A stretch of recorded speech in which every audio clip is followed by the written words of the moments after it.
end up truly benefiting from them or being able to hold on to them. And that's why they lose them. That's why I think it's important to always recall that. يروي الإمام ابن ماجه في سننه بسند حسن عن جندب ابن عبد الله قال, the hadith tonight, actually it's not a hadith, it's more of an athar, because it's not something. So Jundub is not going to tell us exactly what the Prophet ﷺ did. He's going to relate to us something that happened during the Prophet ﷺ's life. So it could be seen as a hadith. Many scholars do. That's why you find it in books of hadith like Sunan ibn Majah. But other scholars may refer to it as an athar, and they'll require maybe less strict rules for its authenticity. But this hadith, this athar is treated as a hadith, and it's held to those strict levels. So that's why it's Hassan. If it wasn't, it could be seen to be much more authentic. But regardless. And this is an interesting one. You're going to hear something. I'm not sure, maybe you've heard this before, maybe you haven't. But if you haven't, we'll talk about it in a moment because I think it's important. Again, this is within the theme of understanding Iman. And here's a nice little pearl for it. This is what Jundub said. قال كنا عند, and Jundub ibn Abdullah is one of the Sahaba that grew up as a child within Medina and kind of grew up with the Prophet عليه الصلاة والسلام. By the time the Prophet عليه الصلاة والسلام passed away, he was a young man. فقال كنا عند النبي صلى الله عليه وسلم ونحن فتيان حزاورة فتعلمنا الإيمان قبل أن نتعلم القرآن ثم تعلمنا القرآن فازددنا به إيمانا. ويروي الحاكم في مستدركه عن ابن عمر بسند حسن قال تعلمنا الإيمان قبل أن نتعلم القرآن ثم تعلمنا القرآن فازددنا به إيمانا وأنتم تتعلمون القرآن قبل الإيمان. And there's at least 3 or 4 more quotes from different Sahaba of this exact same thing. So I'll tell you what Jundub says because it's the same idea and you'll understand. He said, we used to be with the Prophet ﷺ, and we were young. We were young boys. Fatiyan, Hazawira, meaning we're all similar age and we're all pretty young. So we learned Iman before we learned the Qur'an. And then we learned the Qur'an and it caused our Iman to elevate, like it increased our Iman. This is what he's saying. Ibn Umar said the same thing, and then he said, and your problem is that you're learning the Qur'an before the Iman. That's what Ibn Umar actually pointed out to the people at the time. And scholars have taken these narrations of the Sahaba and have talked about them extensively, trying to understand what exactly is being meant here.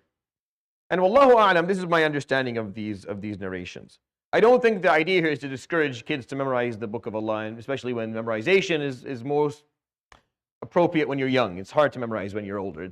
Your brain is like a sponge when you're younger. It's actually more. But the idea here is that for you to know the Qur'an, to memorize the words and know how to recite the words and have no comprehension of what Iman actually is. Meaning we're not working on the heart piece, on the spiritual piece. We're not working on why it is that you need to memorize the Qur'an. Like why are you doing this? Whose words are these? What is your relationship with the one who said these words? What's the point of actually knowing his words? Without that piece, the Qur'an doesn't really serve a purpose. And I've seen this. So when I would learn the Qur'an, growing up, whether it was in Saudi when I was really young or in Syria later on, all my teachers were very adamant and very clear on making sure I was performing talab ilm outside of knowing the Qur'an. I mean, we were always being taught some form of tawheed or i'tiqad or some form of tazkiyah or ilm. We were learning something. We were learning something to allow us to comprehend the Iman. And that's how I understand learning the Qur'an. The Qur'an is just the beginning of the process of learning. It's just the beginning. You just start out by knowing the Qur'an. That's the first step on a very long path that will take you to Allah subhanahu wa ta'ala. Knowing Iman, and it's like he says, I find it interesting because he uses the term تعلمنا الإيمان. We learned Iman. How do you learn Iman? Isn't Iman just, no, Iman is something that we learnt. Iman is something that you learn. You learn Iman because it's a process. You take an idea and then you understand the idea, you comprehend it in a profound manner, then you internalize it and allow it to reflect in your behavior. That's a process. It's a process. It doesn't happen like that. You're not told an idea and immediately it turns into who you are. No, it's a process that you have to learn something. You have to practice it. You have to fail a few times in order for it to work later on. So I found it interesting that all of the Sahaba that you talked about this issue would use the same wording. تعلمنا الإيمان. We learned Iman. They identify Iman as something that they learned, not something that they achieved or said or bore witness or bared witness of. No, it's something that they learned. SubhanAllah. And what I found the problem, where my ability to recognize or where I can identify or agree with the Sahaba who are saying that this is an issue, comes from the idea that a lot of the times people learn the Quran, they memorize the Quran, and that's the end. That's it. I've run into this problem in the West more than anywhere else, where they teach the Quran and then it's hard to convince the person who memorized the Quran to learn anything else. Like, ya habibi, utlub fiqh, تعلم الاعتقاد, تعلم عربي. No, خلاص, I know the Quran. If you don't know these things, the Quran won't go very far with you. The Quran in a heart that has no tazkiyah, the Quran in a mind that has no Iman, the Quran for a person who has no understanding of fiqh is actually going to harm that person. It causes harm. As the Prophet ﷺ says, some of the first people who were thrown in Jahannam is a qari. In the hadith in Muslim, one of the first people, they don't even make it as far as the suhuf. They don't even make it as far as the books and the scales and the. No, way before that, they're thrown into Jahannam. There's no point. There's no point.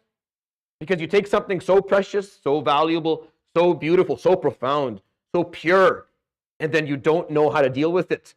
You don't understand why and what to do with it, and then it's a problem, because shaitan is going to find a lot of space for corruption. Because it's not defended, there's no Iman to defend it, there's no fiqh, there's no suluk, there's no tazkiyah, there's nothing to defend it. And then you end up it's an easy kill. Shaitan has his way, it's simple. So I don't necessarily think that they meant it has to happen years before. I just think it should happen at least simultaneously. That Iman has to be in the picture. Learning what it means to believe in La ilaha illallah, learning the aspects of deen happens as you learn the Quran, or at least as a process of learning the Quran. And this is something I've noticed here that I didn't have a problem with in Syria. It was easy the children who learned continue to learn. They would here, no, it's more difficult. Like, you have to come in and learn, and they don't come, and they're less committed, and they don't stick to it. Habib, you have the Quran, you have to come and learn this stuff. You don't understand that if you don't learn this stuff, this is going to be, you're in a very dangerous situation. So we have to make sure that when we push our children to memorize the Quran, which we should, it shouldn't be, this is the accomplishment. Once you have it, you're good. No, this is the first step. You have taken the first step successfully. Now you move on to step number 2 and 3 and 4, if they're not already happening, which is what we're inshallah doing or trying to do. But I think it's just an interesting thing that the Sahaba noticed and said, and I wanted to kind of share that with you. So Iman, something that they identified as that they learned it. They learned it. It wasn't just like you learn the Quran, you learn to have Iman. It's not something that just happens. يروي الإمام ابن ماجه في سننه بسند حسن عن جندب ابن عبد الله قال: كنا عند النبي صلى الله عليه وآله وصحبه وسلم ونحن فتيان حزاورة فتعلمنا الإيمان قبل أن نتعلم القرآن ثم تعلمنا القرآن فازددنا به إيمانا. صدق رسول الله صلى الله عليه وآله وصحبه وسلم. سبحانك اللهم وبحمدك أشهد أن لا إله إلا أنت أستغفرك وأتوب إليك. وصلى الله وسلم وبارك على نبينا وحبيبنا محمد وعلى آله